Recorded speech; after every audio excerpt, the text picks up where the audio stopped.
Hello students, we are going to continue the lesson, The Enemy by Pearl's Bud.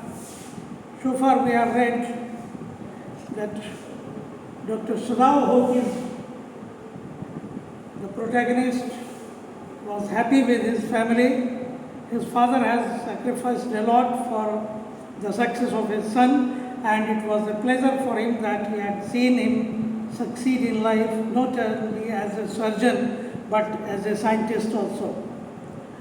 And we have seen the washing away the prisoner of war, an American prisoner of war, naval soldier named Tom, which later on he himself disclosed to Sudhav. He was washed ashore. Till now, they were not aware of his name because he had been unconscious all the time. The wife and husband agreed that they would hand him over to the police once he is well, once he gets well. So with this intention, good intention, they brought him home. Sudhav feared the servants and others, but wife said she would convince them about their good intention, that they are not unpatriotic. They are going to hand him over to the police once he is all right, once he recovers from his wounds. So they are only giving him treatment on humanitarian ground. So what was the idea that they did not work upon? The idea was to throw him back into the sea, the cruel idea, but they could not work on it. None of them was in that position to throw him back into the sea. So, page number 30.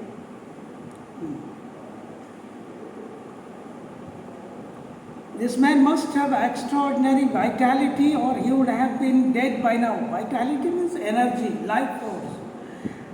Since the man is young, he must have vitality, energy enough to survive such tortures. Otherwise, a weak person would have died by now by such torture. But then he was very young. The reason is perhaps not yet 25. He was below 25. You mean died from the operation? Hannah asked. Yes. Sudhav said yes. He would not survive, any older person would not survive the operation. Since he is young, so we can think of operating upon his wounds. Hannah considered this doubtfully. The reason was that nobody till now had died during operation by Dr. Sudhav Hawkins. This was his success rate, 100%. So Hannah doubtfully considered this view that he would die under operation. And when she did not answer, Sudhav turned away. At any rate, something must be done with him, he said, and first he must be washed. He went quickly out of the room and Hannah came behind him. She did not wish to be left alone with the white man. He was the first she had seen since he left America, and now he seemed to have nothing to do with those whom she had known there. Here he was her enemy, a menace, living or dead. Here he was a threat. She had known many Americans, but he was none of the acquaintances. He was an enemy, a threat in her house. She turned to the nursery and called Yumi. Yumi was the caretaker of the girls in the nursery where children are kept. So Yumi, she called, but the children heard her voice and she had to go in for a moment to be with the children and smile at them and play with the baby boy, now nearly 3 months old. Over the baby's soft black hair, she motioned with her mouth, Yumi, come with me. I'll put the baby to bed, Yumi replied. He is ready. He is ready means he is sleepy. almost, and within a short while, the baby boy would sleep, and then I would come back. Then I would be with you. She went with Yumi into the bedroom next to the nursery and stood with the boy in her arms while Yumi spread the sleeping pills on the floor and laid the baby between them. Then Hana led the way quickly and softly to the kitchen. So here in the nursery, after the boy slept, they went into the kitchen. The two servants were frightened at what their master had just told them. It means in the kitchen, Dr. Sudhahuki had told the cook and the servants. They were surprised at the news. The old gardener, who was also a house servant, pulled the few hairs on his upper lip as a matter of disapproval or anger. The master ought not to heal the wound of this white man, he said bluntly to Hana. The white man ought to die. First he was shot, then the sea caught him and wounded him with her rocks. If the master heals what the gun did and what the sea did, they will take revenge on us. Means the sea and the gun will take revenge, superstition. So what nature wants, men should not interfere with that. I will tell him what you say, Hana replied courteously. Courteously means very politely she said, I will tell your views to your master. But she herself was also frightened. Like the servant, she was also frightened because it was not a legal job. Although she was not superstitious as the old man was, could it ever be well to help an enemy? This was the, you can say, doubt in her mind or the dilemma in her mind. Could it ever be well to help an enemy? Very important line. Nevertheless, she told Yumi to fetch the hot water and bring it to the room where the white man was. She went ahead and slid back the partitions. Partitions means curtains, so that light could come. Partitions, fresh air would come. Sudhav was not yet there. Yumi, following, put down her wooden bucket, hot water bucket, wooden bucket.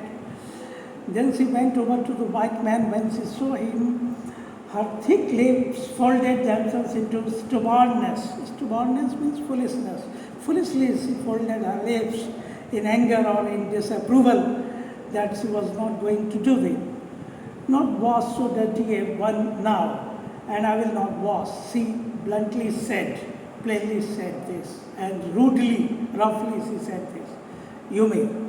Hana cried at her severely, you will do what your master commands you. There was so fierce a look of resistance. Resistance means opposition upon Yumi's round, dull face, that Hana felt unreasonably afraid. After all, if the servant should report something that was not as it happened, just something they report, what they did not,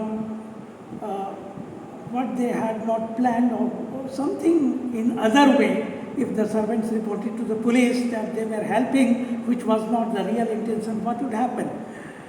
So she feared the servants that they might report something wrong to the police, something which they had planned that will not be considered.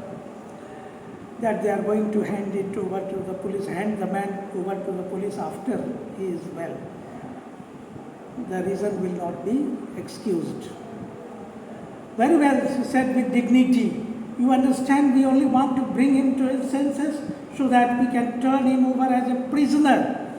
So she tried to make this point clear to Yumi, and through Yumi to all servants, that you understand, we only want him to bring to his senses. When he comes back to his senses, we can turn him over as a prisoner. Our intention is pure. We are not unpatriotic. I will have nothing to do with it, Yumi said. Yumi said, I don't know anything about it. I am a poor person and it is not my business. Then please, Hana said gently, return to your own work. Go back to your own work.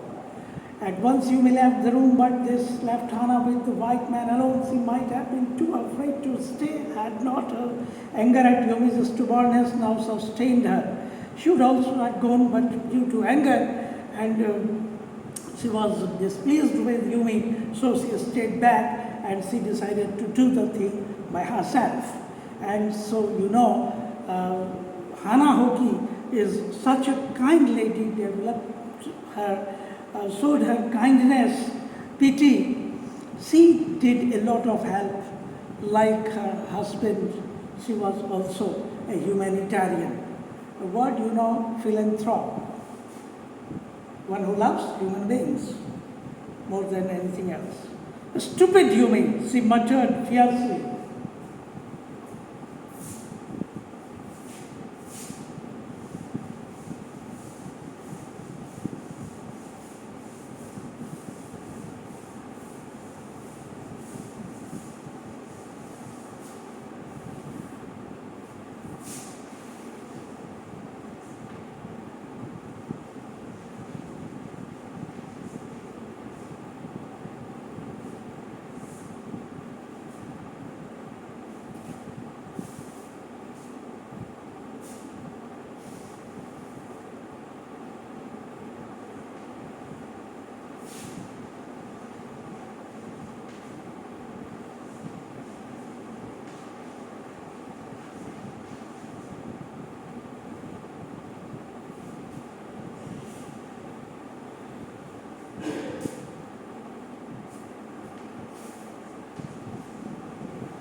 We have read Hana Hoki did the cleaning of the patient, made him ready for the operation, and Yumi refused it bluntly.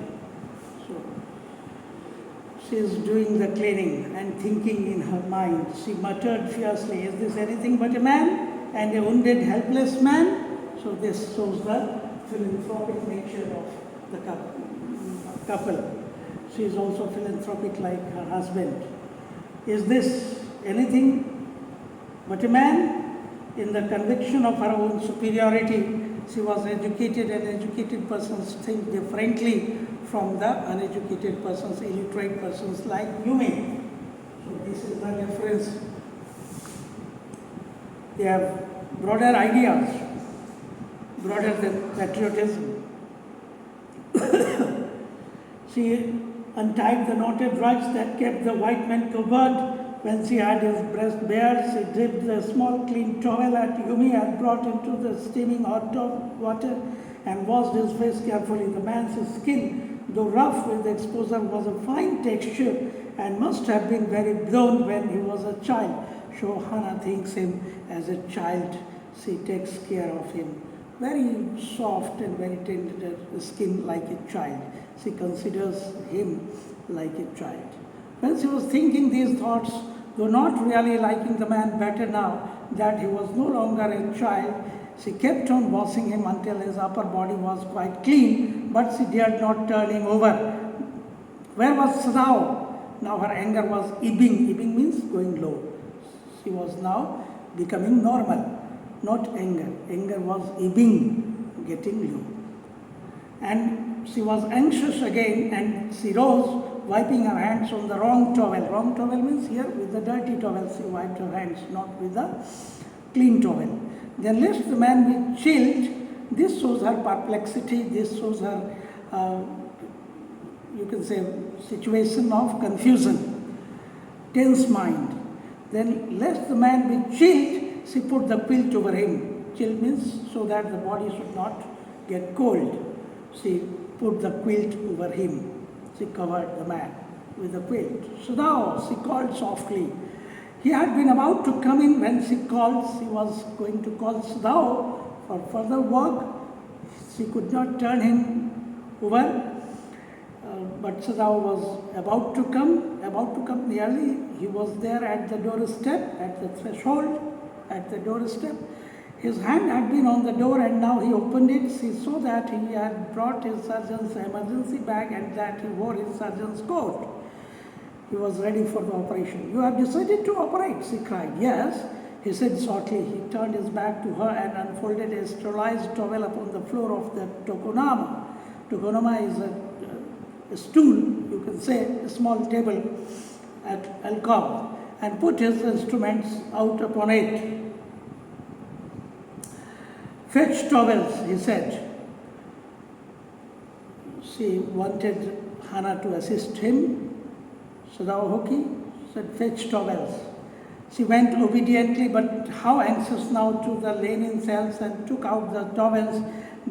There ought also to be old pieces of matting so that the blood would not ruin the fine floor covering. She went out to the back veranda where the gardener kept strips of matting with which to protect delicate shrubs on cold nights, and took an armful of the old mattings which the gardener used to cover the plants, tender plants. So here, tender plants and tender lives have been compared. But when she went back into the room, she saw this was useless. The blood was already soaked through the packing in the man's wound and had drained the mat under him. When she came back with the matting, the strips of old mattings, she saw that it was useless because already the packing had been opened by Sadao and the blood or the carpet was all ruined. "Oh, the mat," she cried. "Yes, it is ruined," Sadao replied, as though he did not care. "Help me to turn him," he commanded her. She obeyed him without a word and he began to wash the man's back carefully. "You may not wash him," she said. She said that when Sadao was washing the back side, Hana said, "Yumi did not wash this man." "Did you wash him then?" Sadao asked, not stopping for a moment his swift, concise movements. So he was doing his work and he was talking also. So he was busy in his work, he was engrossed, he was lost in his work. This was his way of operating patients, his peculiar way of his own particular way of operating a patient. He did not seem to hear her. What she told, he did not hear. He did not seem to hear. But she was used to his absorption, this kind of his absorption when he was at work. He used to get totally lost in work. She wondered for a moment if it mattered to him what was the body upon which he worked so long, as it was for the work he did so excellently. So no matter, Sadao was a real doctor, and when he was at work, he did not consider anything except the patient under him, whosoever he was, a rich man, a poor man, a German man, an American man, or anything. No other consideration than a patient and a doctor, no other relations. It was at that time when he was doing any operation. "You will have to give the anesthetic if he needs it," he said. She repeated blankly. "But never have I. Anesthesia is given to the patients for keeping them unconscious during operation." So Sadao Hoki told Hana to administer this dose of anesthesia in case I need it, in case the patient's consciousness breaks. If he comes back to senses, like in that condition, anesthesia is to be administered. And Hana said, "I have never done it." He was taking out the packing now, packing of the wound. And the blood began to flow more quickly. He peered into the wound. Peered means looked, glanced into the wound with the bright surgeon's light fastened on his forehead. The bullet is still there. And he found the bullet there. With the surgeon's light torch, he found. Now I wonder how deep this rock wound is. This rock wound is very deep inside. If it is not too deep, it may be that I can get the bullet.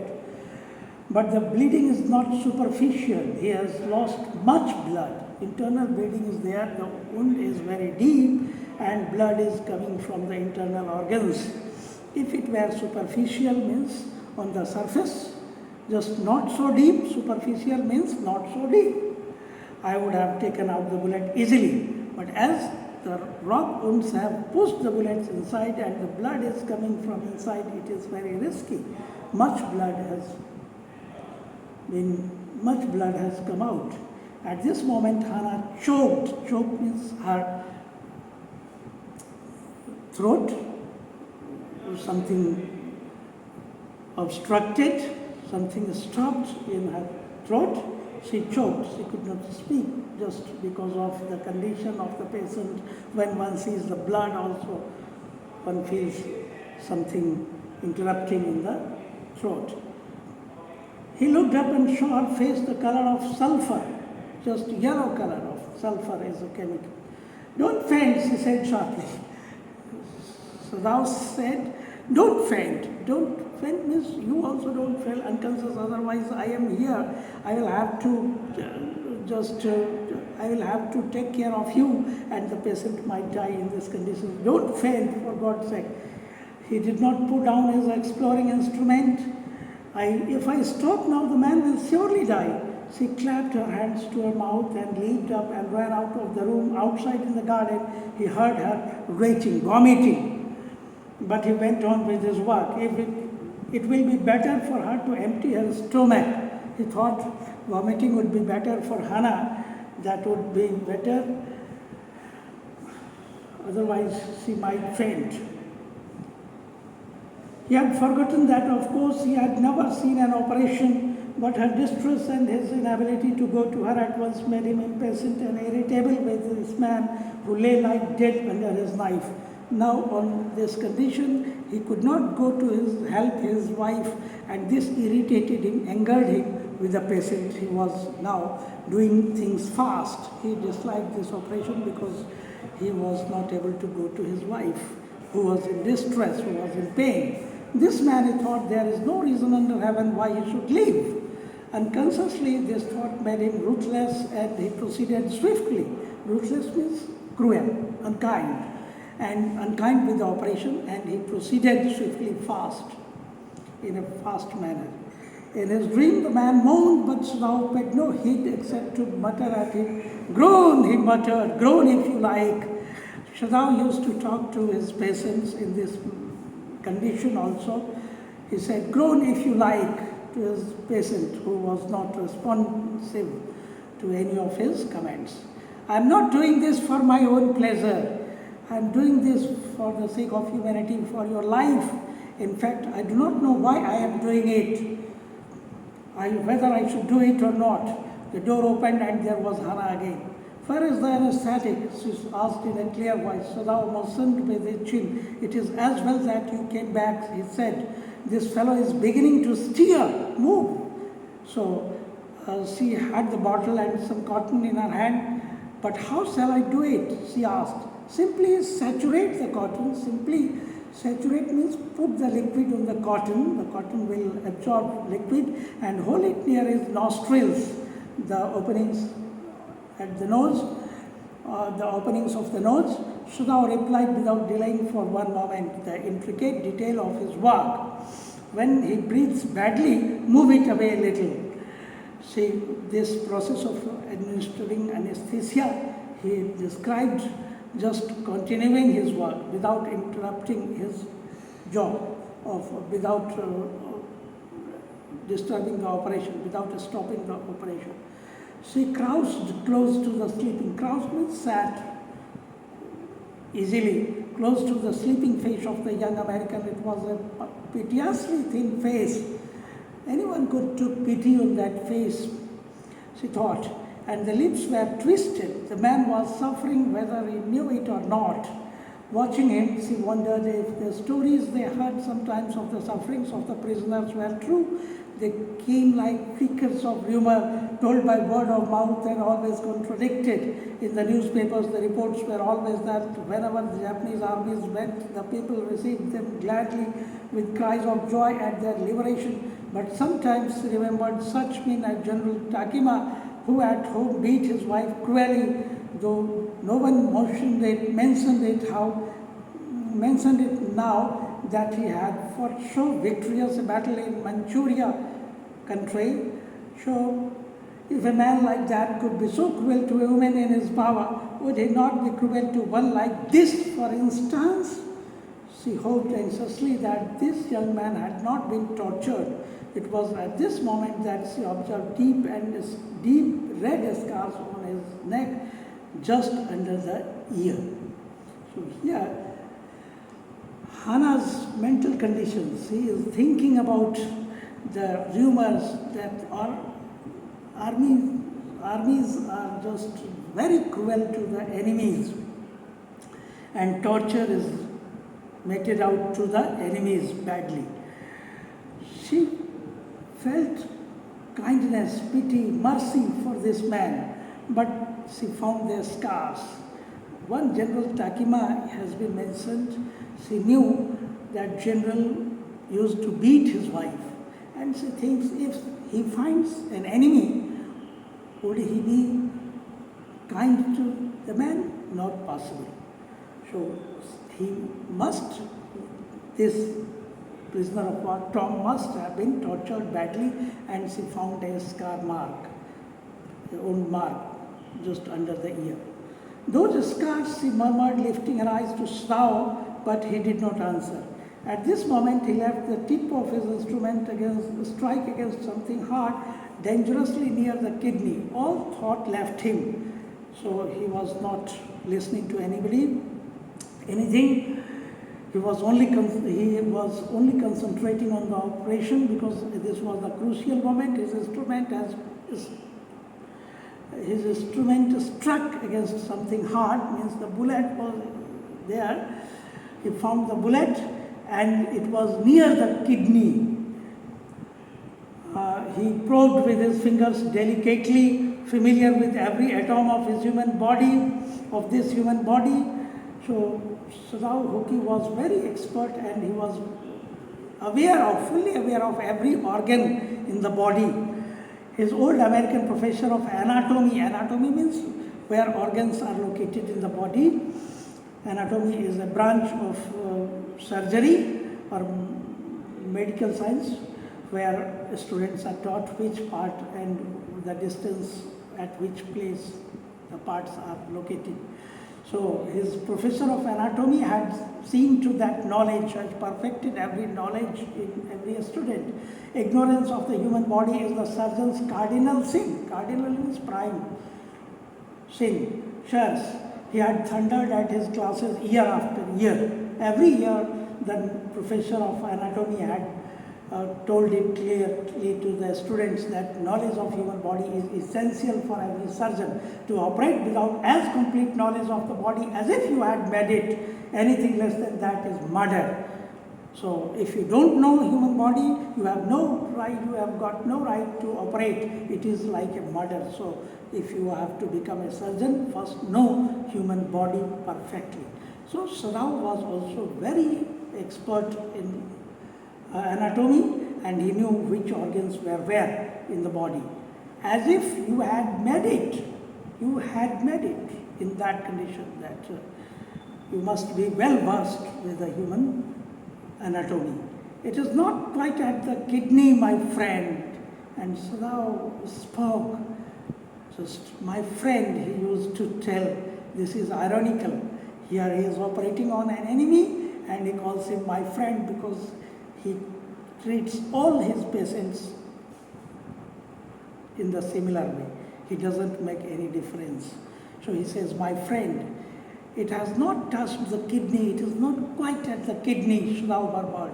It was his habit to murmur to the patient when he forgot himself in an operation. My friend, he always called his patients, and so now he did, forgetting that this was his enemy.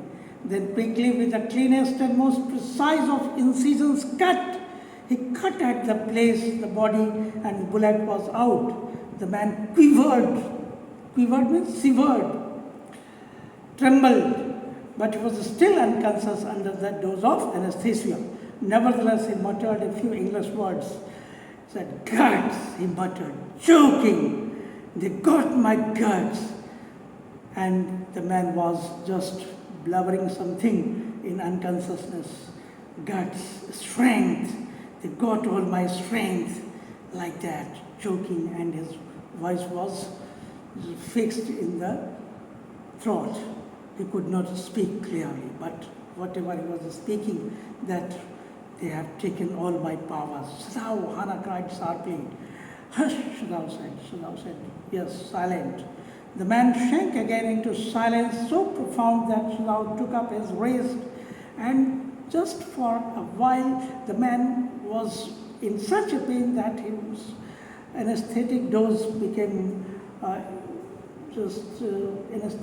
anesthesia could not control his senses. He came back to senses out of pain, but suddenly he again went back to unconsciousness.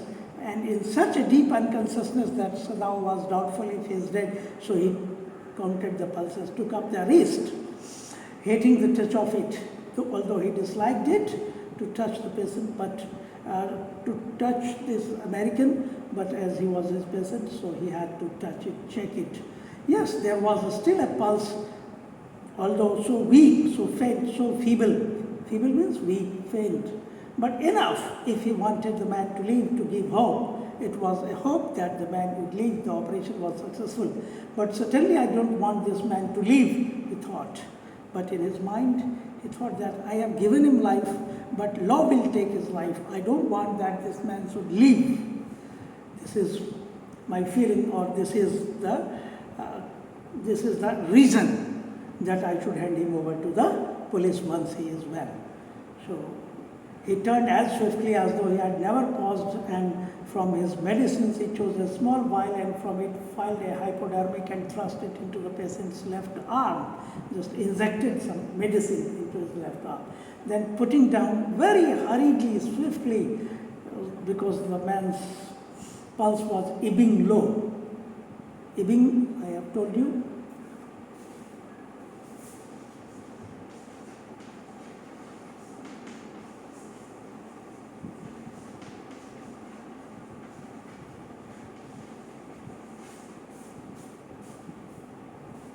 So this happens.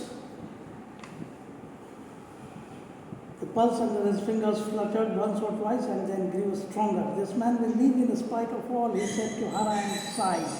And now he sighed means relief. He breathed relief, his sigh, a sense of relief. He breathed very normally and said, "In spite of all the odds, whatever had been done, the bullet injuries and the rock injuries, the man could now survive. The operation is successful." The young man woke so weak, his blue eyes so terrified when he perceived where he was, that Hannah felt compelled to apologize. She herself served him, for none of the servants should enter the room. This happens the next morning, or perhaps when the man comes back to the senses. He is perplexed, he is confused where he is. So he is terrified to find himself in some room, but Hannah apologetically, very courteously said, who was there? Hannah was there, because none of the servants would bring food to him. So next morning, Hannah was there with the food, and she apologetically, very courteously said, "I am sorry for you are here." When she came in the first time, she saw him summon his small strength to be prepared for some fearful thing. The man was afraid that some torture would come to him. But Hannah comforted him with all the feeble strength, whatever strength was left in him. He tried to protest because he feared some torture. But Hannah comforted him. "Don't be afraid," she begged him softly. "How come you speak English?" he gasped. The man's, you can say, hope increased, because he heard English words in Japan. He thought, it is a miracle. "How come? How does it happen? You speak English?" And here, students, I leave this class. The operation is successful. What happens to Tom next is the mercy of God. Everything happens by the blessings of God as per the planning of God. We will see, we will read in the next class. Thank you.